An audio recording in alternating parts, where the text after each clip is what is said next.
Bonjour à tous, bienvenue dans notre bibliothèque. Ici, c'est Délivrez-nous, 40 minutes d'échange avec des autrices, auteurs, graphistes ou romancières autour du nous. Nous, c'est le thème de ce salon du livre et de la presse jeunesse de Montreuil. À chaque émission, vous savez, on creuse un sillon et aujourd'hui, je vous propose de nous confronter aux autres. Mais attention, l'autre qui exclut, qui marginalise. Comment se sortir de cette emprise? Par la scène, peut-être, comme nous le propose Stéphane Servan avec Miette, par la poésie et l'amour, sans doute, comme l'écrit Nadine Brincombe dans La courbe de tes yeux, en affirmant peut-être sa différence aussi, comme le hurle Queen Kong sous la plume d'Hélène Vignal, ou alors en échafaudant un plan de sortie au bord de la falaise, comme le dessine Manon Debaille. Alors vous le savez, hein, une jeune lectrice se transforme en journaliste à chaque émission, à mes côtés, pour me soutenir. Comme ça, je peux prendre un petit peu de vacances. Et aujourd'hui, c'est Dima qui est à nos côtés. Bonjour Dima. Bonjour. Ça va bien? Oui, ça va très bien. Je suis très contente. Super. Alors Dima, alors toi, tu es une habituée du salon. Hein. Ça fait depuis combien d'années tu viens ici? Moi, en fait, c'est ici que j'ai découvert vraiment que la lecture, c'était très agréable. Ma mère m'avait un peu forcée et j'ai adoré certains livres que j'ai achetés ici. Mais c'est l'année dernière que je suis vraiment revenue pour jouer un rôle important, je crois. Lequel? J'étais jurée des pépites pour les romans jeunesse et c'était une super expérience. D'accord. Tu es au lycée? Oui, en première. D'accord. Dans un grand lycée? À Henri IV. À Henri IV, d'accord. Je t'ai demandé, toi, ta perception du nous, c'est quoi pour toi le nous? Moi, je pense que le nous, donc il y a vraiment une idée de partage derrière le nous, parce que c'est nous, tout le monde connaît ce pronom personnel. Et dans un livre, il y a vraiment l'idée de partage, puisque c'est les idées d'un auteur qui vont finalement en fait arriver dans les mains de tous les lecteurs qui vont acquérir le livre. Et du coup, moi, je pense que chacun partage sa perception, et c'est de là que découle le nous. C'est comme ça que je le vois. C'est pas mal. Manon Debaille, le nous pour vous? Le nous, je pense que c'est un apprentissage tout au long de sa vie. Comment est-ce qu'on passe du jeu au nous, du nous au jeu? À quel moment on est un individu dans un groupe? Qu'est-ce que le groupe nous fait? Qu'est-ce qu'on apporte au groupe? Donc je pense que c'est un apprentissage. Nadine Brincombe, même question. Le nous pour vous? Alors le nous, pour moi, il y a plein de nous. Il y a le nous d'où on vient, avant de sentir qu'on est un individu, et puis tous les nous qu'on va construire, constituer et au long de notre vie. Hélène Vignal. Là, tout de suite, maintenant, pour moi, le nous, c'est la communauté que nous sommes tous ici, là, au salon, et à distance. D'une espèce de communauté de gens qui ont des idées à défendre, du partage à défendre et des livres à défendre. Voilà, et j'aime bien cette communauté. On s'y sent bien? Ouais, on s'y sent bien. Ouais, je vous le confirme, on s'y sent bien chaque année. Stéphane Servan, vous, le nous? Le nous, pour moi, c'est une somme de jeux. C'est des jeux qui décident de faire ensemble, d'être ensemble. Et c'est parce qu'il y a une volonté, qu'il y a un nous qui existe. C'est cette volonté qui relie les individualités. Alors, Stéphane Servan, on va commencer avec vous. Vous êtes originaire de Carcassonne. Après des études de littérature, vous devenez intervenant artistique en milieu scolaire et associatif. Vous dirigez ensuite vers le développement culturel, les arts du cirque, le graphisme, la presse et l'écriture d'albums de jeunesse et de romans. Il y en a une quarantaine à votre actif, c'est ça ? D'accord. Et vous êtes là pour Miette, alors Miette, humour décalé, entre parenthèses. C'est le titre exact. Vous nous expliquerez peut-être pourquoi. Sélectionné dans les prix Pépites cette année. Alors, l'histoire l'histoire, c'est un ado qui monte sur scène pour le spectacle de fin d'année. Plutôt, il est encouragé par son prof de français. C'est un stand-up. Mais ce qui devait être un sketch sur les recalés, les laissés pour compte, les pas populaires du lycée, comme on les nomme, comme Miette, se transforme en plaidoyer, puis en dénonciation d'une agression. C'est fort, inattendu et émancipateur. Dima, qu'est-ce que tu en as pensé ? Alors, moi, ça m'a beaucoup surpris, ce livre, déjà, le format. Il était dans les mains un peu fébrile et un peu comme justement il se retrouve sur scène, le narrateur, il est un peu maladroit, on ne sait pas trop pourquoi il est là au début et tout s'explique à la fin. Je veux pas trop en parler parce que sinon ce serait très dommage, mais au fur et à mesure vraiment on sent la valeur du livre qui augmente et à la fin j'ai trouvé ça très impressionnant et je m'y attendais pas du tout et du coup c'est vrai que il y a quelque chose de jubilatoire à la fin en fait de voir ça et on est très attaché finalement au personnage et on est content qu'il le fasse. Et vraiment, moi j'ai pas mal aimé ce livre, donc merci. Pourquoi la forme du stand-up ? C'est à la mode ? Oui, alors c'est à la mode. Moi je connais absolument rien en stand-up, c'est pas du tout mon univers. Alors, le stand-up, on dit c'est quelqu'un en fait qui est seul sur scène. Ouais, alors on dit que c'est nouveau, mais Guy Bedos faisait du stand-up en fait. Donc, ouais, c'est ça. Mais pour moi l'intérêt... il était à plusieurs niveaux. Le premier, c'était une parole directe, une adresse. Et ça m'intéressait beaucoup. Et j'avais comme référence, en fait, à la fois Adèle Haenel, Virginie Despentes, ce truc de dire, maintenant on se lève et on se casse. Ce truc très direct, sans filtre. Et pour moi, voilà, la forme idéale, elle était là. Et c'est vrai que Miette, humour décalé, c'est très loin de ce que j'ai pu écrire jusqu'à présent. Parce que ce que j'avais envie de dire, ça ne pouvait, je pense, prendre que cette forme-là. Et pourquoi aujourd'hui, voilà, Miette, pourquoi vous penchez sur ces histoires de harcèlement ? C'est quoi ? C'est l'actu ? C'est Alors pour moi c'est pas une histoire d'harcèlement. Pour moi il y a autre chose là derrière. On a beaucoup parlé du poids du patriarcat sur les femmes et c'est réel. Et il faut savoir que nous les hommes, nous sommes aussi soumis à des injonctions de virilité, de performance, la gagne, toujours se battre. Et moi, je me suis jamais reconnu dans ces modèles-là, autant quand j'étais enfant, ado, que maintenant. Comme dit mon personnage, moi, j'ai jamais eu le goût des batailles. En tout cas, pas ce genre de bataille-là, quoi. Et je trouvais ça important de faire exister une voix d'homme, une voix masculine, pour dénoncer aussi ces injonctions. Ouais. Un mot sur Miette. Vous jouez beaucoup sur Miette, c'est son surnom ou celui un peu qu'il se donne et qu'il se réapproprie, parce qu'on peut jouer sur plein de choses avec le mot Miette. Ouais, mais je file un peu la métaphore dans tout le roman. On retrouve des miettes qui surgissent un petit peu partout. On comprend pas au début ce que sont ces miettes. En fait, je spoil ou pas, Dima ? Ça dépend de vos ventes, vous voulez vendre ou pas ? Non, mais je peux simplement dire que voilà, on est plein à être des miettes, qu'on soit garçon, fille, peu importe. On est plein à être broyé par ce système de domination.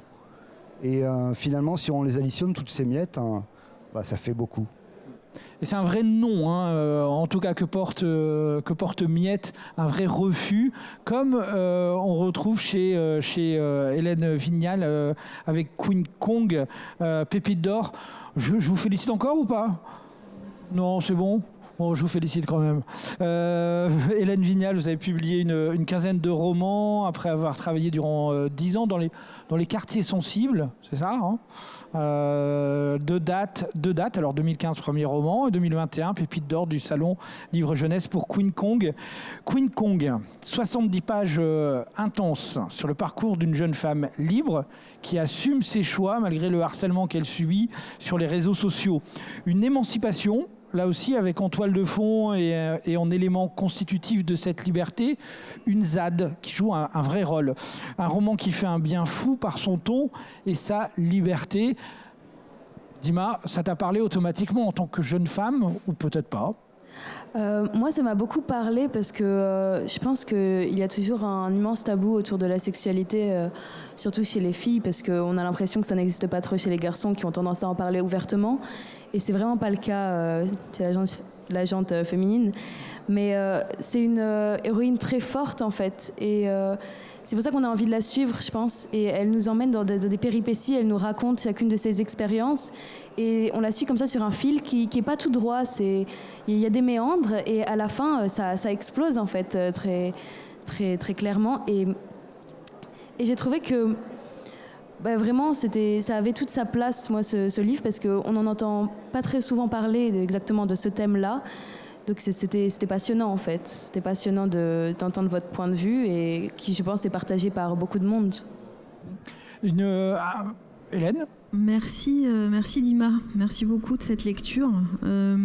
Alors en effet, j'ai des retours sur ce texte de 15 à 90 ans à ce jour, qui me disent ah ouais, c'est moi en fait. Voilà, donc ce qui veut dire que juste on est dans ces expériences-là. Je suis tout à fait d'accord avec ce que tu disais, Stéphane. C'est vrai que les injonctions du patriarcat, elles pèsent aussi sur les hommes. Et mon héroïne essaye aussi d'emmener certains hommes dans d'autres types de rapports. Elle n'y parvient pas toujours. Voilà.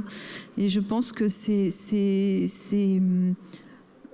il y a des moments comme ça dans la vie. Tu disais, Dima, elle est forte. En fait, elle est forte à partir du jour où elle est plus faible. C'est-à-dire qu'on est tous faibles. On est tous faibles longtemps. On est tous faibles intensément. À certains moments, on a tous l'impression de plus exister, de pas exister. Et en particulier dans cette exploration du sexe et du rapport à l'autre genre ou au même genre, voilà, ou aux deux genres, comme on veut. On cherche, on ne sait pas. On a des références qu'on peut. Et c'est vrai que finalement, il n'y a que ce nous et les mots. Et je pense qu'en matière de sexualité, souvent, il n'y a pas de mots. C'est bien dommage. Et peut-être que la littérature peut se servir à ça et à mettre des mots et pas seulement des images sur un cheminement comme ça sexuel qu'on a quasiment tous. Il y a des gens qui n'ont probablement aucune sexualité, mais c'est un cheminement sexuel aussi. Et souvent, ce qui manque, c'est juste les mots, en fait. Voilà. Et vous êtes là pour les écrire, ces mots. C'est tous, oui. Il y a un personnage, un lieu, mais qui est un personnage qui est en fond, c'est la ZAD, en fait. Et ça joue un rôle particulier, même dans l'écriture. Hein. Racontez-nous un petit peu. Oui, en fait, pour écrire ce livre, j'ai eu une bourse du CNL, que je remercie encore. Et mon projet, c'était en effet d'aller dans des communautés de jeunes alternatifs, explorer un peu ces nouvelles utopies, enfin m'imprégner. Je ne savais pas trop ce que je cherchais, mais voilà. Donc à l'été 2020, je suis allée à la ZAD de Roibon, qui n'existe plus, qui est donc le modèle que j'ai utilisé pour ce texte. Et je suis allée dans une communauté de jeunes en Ardèche. Alors on explique peut-être une ZAD pour ceux qui... ZAD, c'est une zone à défendre en fait, et c'est une mobilisation politique sur un territoire, en général un territoire naturel, qui est menacé par une emprise spéculative et qui est défendue par des communautés de gens qui se retrouvent, qui viennent quelquefois même d'autres pays. Enfin voilà, il y a des gens qui se rassemblent pour défendre un territoire, défendre la nature. Et donc il y a un parallèle en effet entre le saccage qui peut être fait de la nature et le saccage qui peut être fait de la femme dans ce texte. C'était pas un parallèle très conscient, mais quand j'ai fait ces voyages à l'été 2020 et que j'ai beaucoup écouté, j'ai beaucoup observé, je crois que finalement avec le recul, ce qui m'a le plus marqué, c'est les rapports de genre et c'est l'exigence de réflexion et l'exigence aussi mise en acte, mise en langage, d'être irréprochable sur cette question des rapports de genre dans ces communautés-là. Et c'est quelque chose qui m'a profondément... Il y a beaucoup de choses qui m'ont touchée dans ces endroits, mais ça m'a profondément touchée. Je me suis dit, waouh, la claque, la leçon... Le respect de l'autre, le soin du respect de l'autre, de l'identité de genre, des orientations sexuelles, c'est ça, cette tolérance. De tout, en fait, dans le langage. Je sais pas, on laisse tomber un truc, on dit pas putain, on dit pas ça. Voilà, c'est-à-dire de revoir tous ces automatismes, de revoir tout ce qu'on a construit qu'on a pensé comme naturel et qui en fait est un espèce de dressage depuis tout petit à une certaine forme de rapport à l'autre, et que tout d'un coup ces jeunes-là, c'est moins jeune mais c'est quand même beaucoup des jeunes, ils proposent de le penser autrement, et ça m'a, et ça continue pas mal de me faire réfléchir. Donc notre société aurait de quoi s'inspirer des fonctionnements de la ZAD au-delà de la vision politique, mais du rapport à l'autre. Ah bah oui, il faut regarder ce qui se passe. Je pense que c'est tout. Il y a des choses il y a des choses qui relèvent de l'utopie, et tant mieux. Mais je dis pas qu'il faut qu'on vive tous. Je sais pas. D'ailleurs, chacun fait ce qu'il veut. Mais en tout cas, c'est intéressant de voir expérimenter d'autres choses sur la base de clés qui sont pas des clés de la domination ou du capitalisme, des choses comme ça, mais qui sont sur la base d'autres clés, de clés du faire ensemble, du nous justement. Du respect, et du respect de la nature, et du respect de l'humain qui fait partie de la nature. Voilà. Nadine Brincombe, vous êtes autrice depuis pas mal d'années en littérature jeunesse. Un lieu de création à nul autre pareil, vous aimez bien dire. C'est vrai qu'on crée dans la littérature jeunesse pas comme ailleurs, c'est ça? C'est un espace... Oui, c'est un choix fort pour moi. C'est vraiment de dire que travailler en littérature jeunesse, c'est travailler en littérature. C'est pas complètement acquis encore. Il y a du chemin. Et dans ce travail, c'est aussi dire qu'un jeune, un enfant ou un adolescent, c'est pas seulement un être en devenir, c'est un être à part entière. Comme un texte jeunesse n'est pas, comme on l'entend parfois, un peu moins maintenant, mais une préparation à la lecture de la vraie littérature. On est déjà en littérature. Alors, vous êtes avec nous pour La courbe de tes yeux. L'histoire, c'est l'histoire de Benoît. Benoît qui est harcelé, vraiment, qui est frappé devant sa maison par la bande d'Arnaud, avec sa mère qui semble regarder ailleurs, son père qui a quitté la maison depuis pas mal de temps. Il est seul face à la violence. Benoît va pourtant trouver de l'aide chez une professeure de français, dans un poème d'Éluard, et puis bien sûr dans Les yeux de Manon. Il lui suffit juste de ne pas tomber du côté obscur du harcèlement aussi. Un roman poignant, riche en intrigues et assez lumineux. Dima, qu'en as-tu pensé ? Je trouve que le mot lumineux, il convient parfaitement parce que tout le côté poétique du livre et justement ce poème de Paul Éluard qui revient souvent, même incessamment, que moi, personnellement, j'adore, et ça nous entraîne et c'est une réflexion très intéressante parce que quand justement il est à la frontière de peut-être passer du côté des bourreaux et plus seulement des victimes, on voit le cheminement dans sa tête psychologique, ce genre de choses. Et ça, c'est très fort parce que, en fait, finalement, il n'y a qu'un seul pas. Parce que quand on est poussé à bout, on n'a pas envie de rester comme ça tout seul. Et peut-être que c'est mieux finalement d'être violent que d'être victime. Et ensuite, il y a l'arrivée d'un personnage lumineux comme un sauveur. Il y a Manon. Et je pense qu'il y a aussi toute cette réflexion sur comment l'entrée d'une seule personne peut avoir un impact immense sur une vie. Et donc tout ça, ça fait un très bon tout, j'ai trouvé, dans La courbe de tes yeux. Mais surtout très poétique comme livre. Merci Dima de m'avoir lu d'abord. Quand j'écris, ça c'est important pour moi de vous le dire, être lu par une personne du début à la fin, c'est un grand cadeau. C'est-à-dire que je me suis toujours dit dans ce parcours qu'on a les uns et les autres avec l'édition, avec les aléas au bout, le lecteur qui prend la peine d'entrer en relation avec un texte qu'on a nous-mêmes beaucoup travaillé, où on est allé le chercher parfois assez loin, c'est un vrai cadeau, c'est une vraie rencontre. Donc merci de m'avoir lu déjà. Et voilà, après je peux dire pas mal de choses sur ce texte. Oui, alors la lumière qui va un petit peu sauver ce garçon, oui, à la fois elle vient effectivement de ce peut-être futur amour, mais aussi de sa professeure de français. Oui. Donc de la littérature, donc de la culture, donc de la poésie. Et aussi de la personne du prof. C'est-à-dire que c'est vrai qu'il y a la rencontre avec Manon, la bonne rencontre dans la vie. En plus, on est alors, pour moi, je n'ai pas écrit un texte sur le harcèlement. J'ai écrit un texte en suivant l'itinéraire de personnages qui se sont construits à partir effectivement de ce poème que moi j'aime beaucoup aussi, que j'ai dû découvrir en classe de seconde et qui m'est resté, surtout le début. Et puis, j'ai toujours un personnage d'enseignant positif. Donc, je me suis posé la question, pourquoi toujours ? Et dans mon itinéraire familial, l'instituteur a été très important.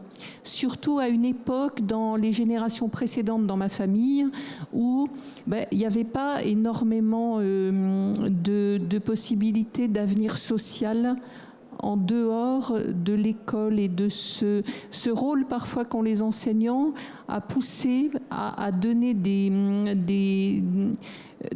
ouvertures à des gamins qui n'en avaient pas et qui n'en ont parfois toujours pas. Je pense surtout au milieu rural où je suis beaucoup intervenue et où effectivement il y a très très peu de perspectives. Et puis Dima, moi ça m'intéresse beaucoup quand Willy mentionne que vous êtes à Henri IV. C'est vrai qu'on sent bien la façon dont s'organisent les parcours et l'énergie qu'il faut dans ces univers-là.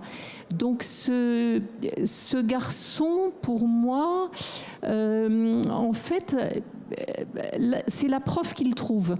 C'est-à-dire que c'est en écoutant elle-même ce qu'elle ressent qu'elle va pouvoir comprendre à un moment ce qui se passe pour cet enfant-là. Et c'est ce pouvoir de l'empathie, de cette capacité de se mettre à la place de l'autre. Et ça a posé beaucoup de questions sur ce texte. Les questions qui me sont renvoyées sont beaucoup sur le statut de l'enseignant. Parce qu'à un moment, il va chez l'enfant rencontrer sa mère, de sa propre initiative. Donc, est-ce qu'on peut sortir de son statut ? Est-ce qu'on peut sortir de son rôle ? Jusqu'où on peut aller pour prendre un risque dans la rencontre avec l'autre ? Et jusqu'où on n'a pas le droit de ne pas aller ? Moi, je retournerais presque la question, c'est qu'est-ce qui fait qu'on peut être en conscience d'une difficulté de l'autre ou pas ? Donc ça m'importe beaucoup en fait dans l'écriture. Ensuite, la rencontre avec Manon, elle m'intéresse parce qu'au début, Manon, elle est vraiment dans une bande où justement elle se fait manipuler, y compris sexuellement, par le chef de bande. Et en fait, la présence de ce jeune va lui permettre aussi, elle, d'en sortir, de retrouver un petit peu de dignité. Surtout qu'à la fin, on ne sait pas où ils vont, en fait. Manon Debaille, vous êtes née en 1993 à Vitry-sur-Seine. Quand on est né en 1993, on peut le dire. Vous êtes diplômée des Hautes-Arts, des Hautes Écoles des Arts du Rhin. Vous travaillez aujourd'hui, du coup, vous êtes resté à Strasbourg, parce que c'est une chouette ville à vivre. 2015, vous cofondez le collectif de micro-édition Moki, qui publie des bandes dessinées, des livres illustrés et des images. Et en 2021, vient de sortir votre première bande dessinée, La Falaise. La Falaise, c'est une semaine avant de se décider. Nous suivons en fait du lundi au vendredi la semaine d'Astrid et Charlie, deux collégiennes que tout oppose lorsqu'elles sont au collège. Charlie la brune, prolo, en violence pas du tout contenue, et Astrid, la fille plutôt de bonne famille, constamment plongée dans ses livres. Elles se sont promis le lundi de sauter toutes les deux de la falaise le vendredi. Un roman graphique aux multiples hashtags, hashtag adolescence, hashtag amour et surtout hashtag non-dit. Dima aussi, ça t'a interpellé, intéressé cette falaise. Oui, moi je pense qu'il y a peut-être autant de cases où il y a une bulle de parole que de cases où c'est vraiment juste on observe le personnage qui se déplace dans le monde et comment est-ce qu'ils évoluent en fait. Et du coup, beaucoup de de non-dits. Peut-être qu'il fallait voir quelque chose, mais pas mal de libre interprétation dans ce livre.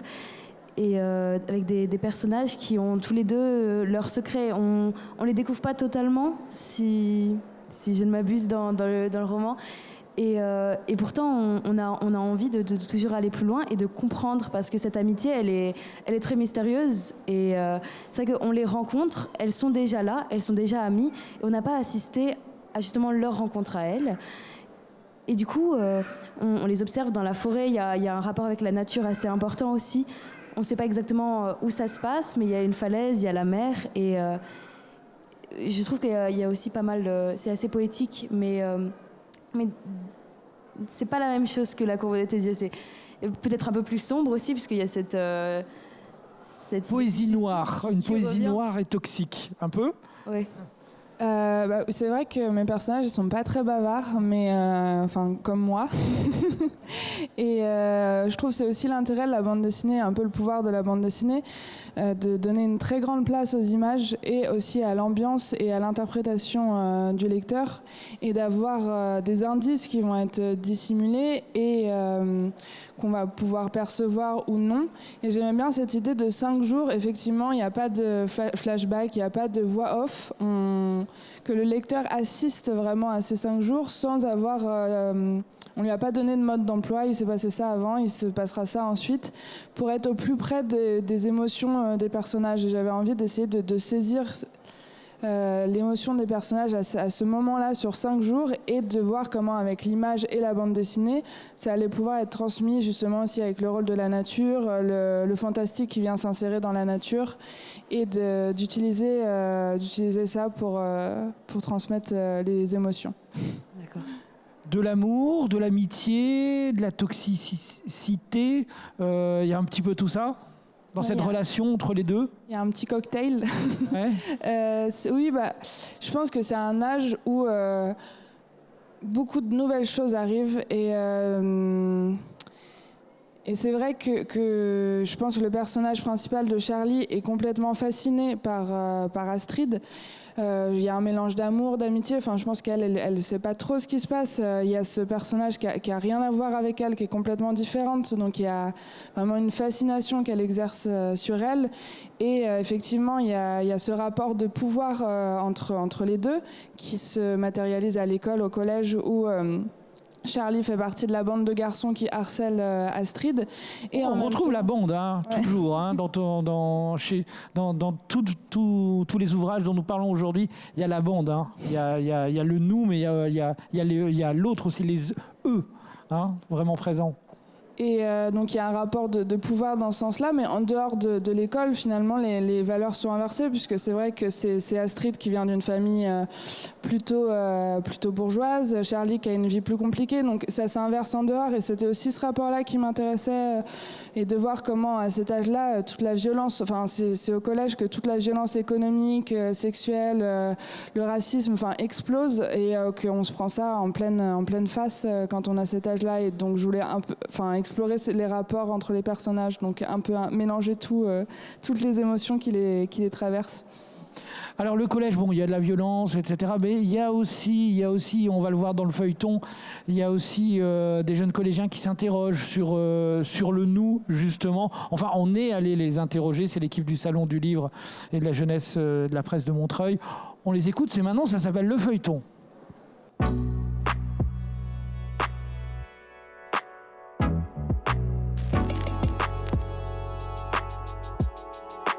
Bonjour, je me présente, je m'appelle Sheima Zemali, j'ai 11 ans, je suis en 6e B. Moi je m'appelle Elia, je suis au collège Hanspach et je suis en 6e B. Pour moi, je dirais 1 parce que ça veut dire que, en gros, quand 1 plus 1, on se complète et on ne fait qu'un. 1 car tous ensemble réunis, ça n'en fait qu'un. L'esprit d'équipe, lorsque quelqu'un fait preuve de solidarité envers des coéquipiers. Pour moi, ça engage qu'on doit travailler ensemble, coopérer, se respecter pour avoir une relation saine au sein de l'équipe. C'est en s'alliant et s'associant nos forces que nous pouvons le vaincre. Je trouve que ça fait nous, mais de temps en temps, entre les filles et les garçons, on s'entend pas très bien. De temps en temps, on peut s'entendre si on s'écoute et qu'on se comprend. On peut s'entendre. Voilà, ça s'appelle le feuilleton. Je vous laisse les micros si vous voulez réagir à ce qu'on vient d'entendre. Hélène ? Oui, on peut s'entendre. Tout est dit, je crois. On peut. Voilà, c'est dans le peu. Dans le pouvoir, Ouais. le verbe pouvoir et non le substantif pouvoir. On peut s'entendre. Il suffit déjà d'en avoir l'intention et de chercher les bonnes façons de le faire, quoi. Moi, j'étais ravie de lire en fait chacun de vos livres parce que en fait, je me sens dans ce nous, quoi. J'ai l'impression qu'on parle ensemble du même projet qui est en effet d'essayer de vivre ensemble et de vivre ensemble comme on a envie de le faire en fait, comme vraiment profondément. Et il y a un truc qui m'a aussi beaucoup touchée, je te l'ai dit Manon, c'est la place de la nature dans ton livre. Et c'est vrai qu'elle nous aide quand même beaucoup à se vivre ensemble. Il suffit de la regarder en fait, il suffit de regarder comment ça se passe dans la nature. Il y a des choses incroyables qui se passent en termes de confrontation des différences. Voilà. Et je trouve que dans le livre de Manon, c'est un des trucs que je lui ai dit et que je voudrais partager ici, c'est le fait que la nature, elle joue vraiment un rôle de miroir. C'est-à-dire que Charlie, la nature lui renvoie presque des messages, je trouve, sur sa propre violence, sur son propre désir, sur aussi ses secrets, sans trop en dévoiler. Et je trouve que c'est très fort ça, parce que comme tu le disais, il n'y a pas de sous-titres, il n'y a pas de commentaires, il n'y a pas de... Ça nous est livré comme ça. Ça fait le pari de l'intelligence du lecteur et j'ai beaucoup, beaucoup aimé ça. Et enfin voilà, il y a d'autres choses que je ne vais pas monopoliser la parole, mais c'est vrai que dans les 3 livres, moi je me suis vraiment sentie dans ma famille. Dima, je crois que tu avais des questions à poser à nos auteurs. Oui, alors moi j'ai une question en fait pour chacun d'entre vous, mais qui est assez générale, de manière à ce que chaque auteur puisse ensuite réagir sur la question qui a été posée peut-être à quelqu'un d'autre. Donc j'ai commencé avec Stéphane.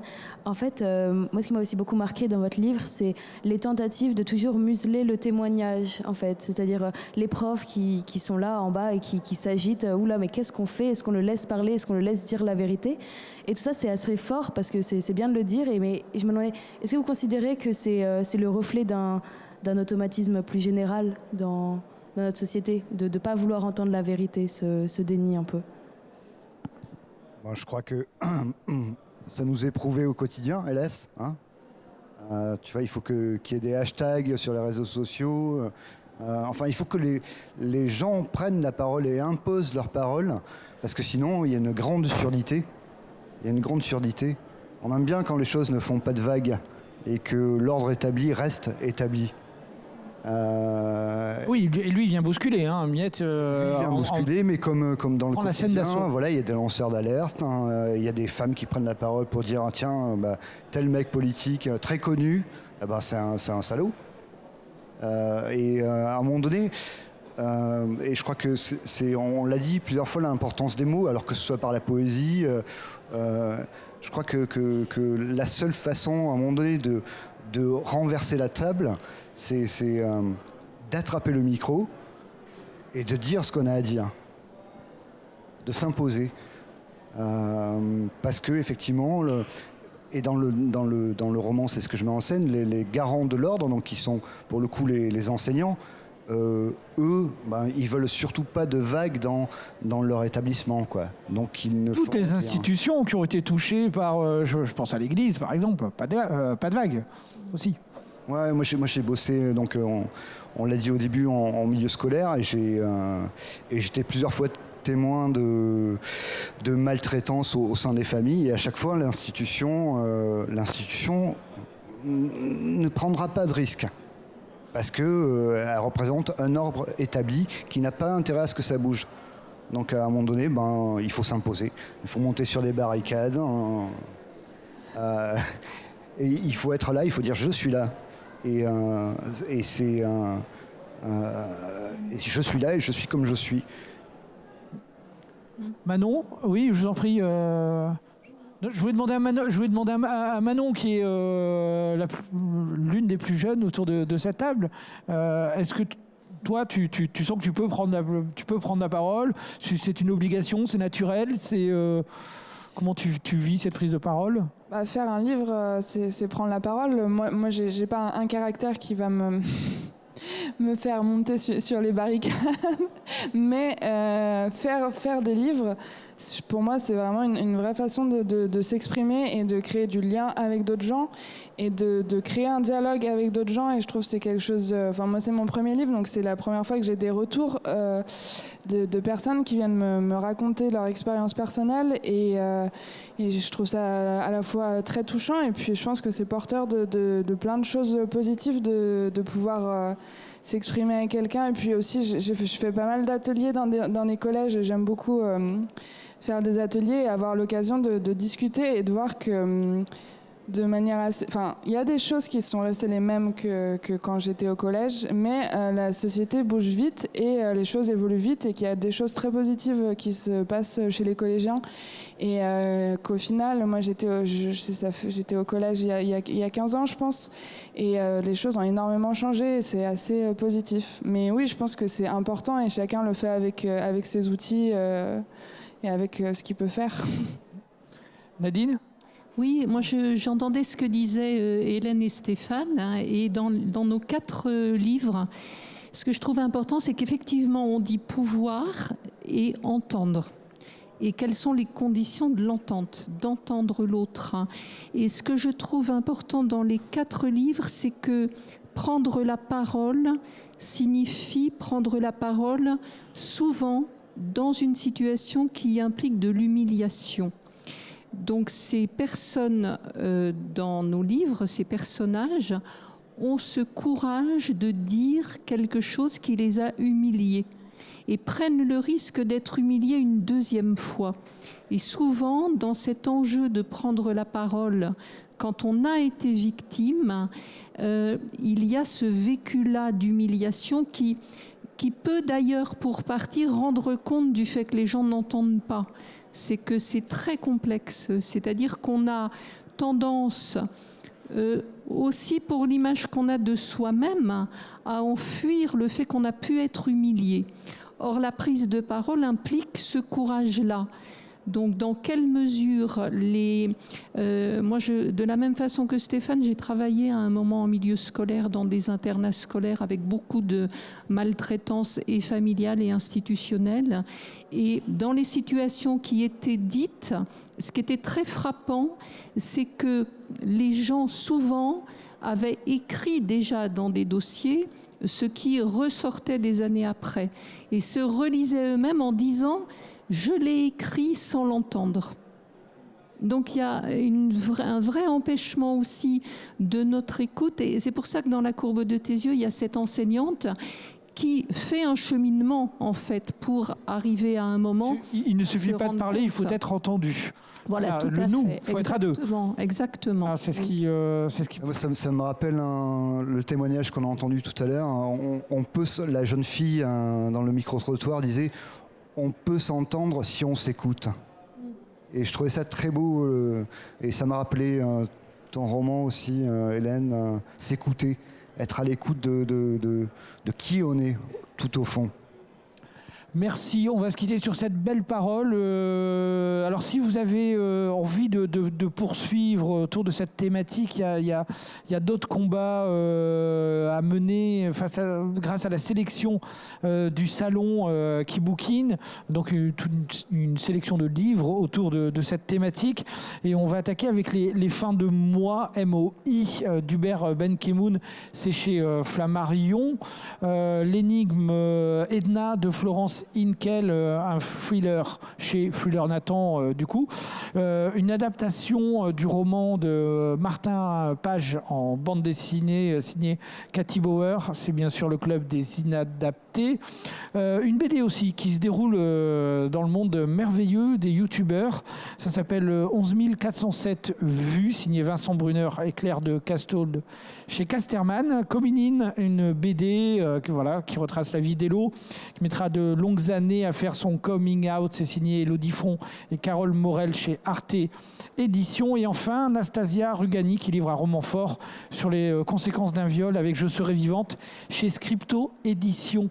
Merci, un grand merci à toutes et à tous d'être venus. Portez-vous bien et prenez soin de vous. À très bientôt. Au revoir.